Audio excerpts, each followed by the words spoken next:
Well, rafters and kayakers, listen up. The Saluda Riverwalk in Columbia is about to see some improvements. It's a public trail near Columbia, neighboring the Saluda River that stretches 4 miles, making it a very popular place for walking and biking, fishing, and kayaking. It's now getting a grant from South Carolina Departments of Parks and Recreational and Tourism. News 19's Nate Stanley has more on what these changes could mean for you.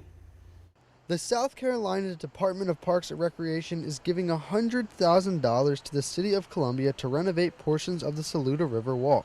Henry Simons is the Assistant City Manager of Operations. He says the money will be spent on improving access to the river. It is absolutely important for families, for their children, to be able to access our river in a safe manner.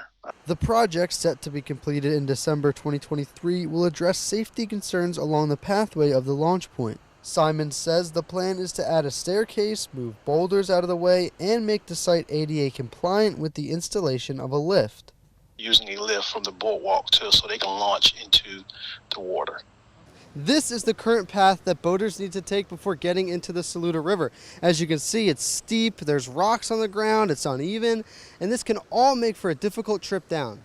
We don't want their first opinion of this river experience to start with a twisted ankle or a slight injury. Michael Mayo has been tubing down the river his whole life. He's been the director of Palmetto Outdoors since its creation in 2006. Mayo uses the Saluda Riverwalk launch point for his customers and says with enhanced accessibility, more people can access South Carolina's unique river system. I always like to pose the question, how much access is needed?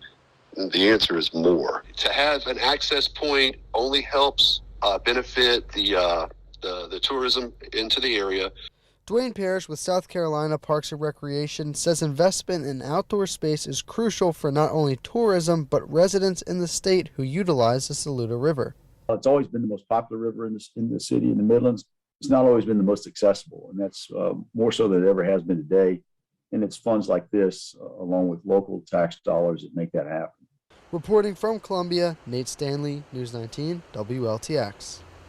So exciting. So many people enjoy that, and the West Columbia Pedestrian Bridge also got some funding from the grants as well. City officials tell News 19 they're working to finalize the location and then hope to have the project completed in about 2 years.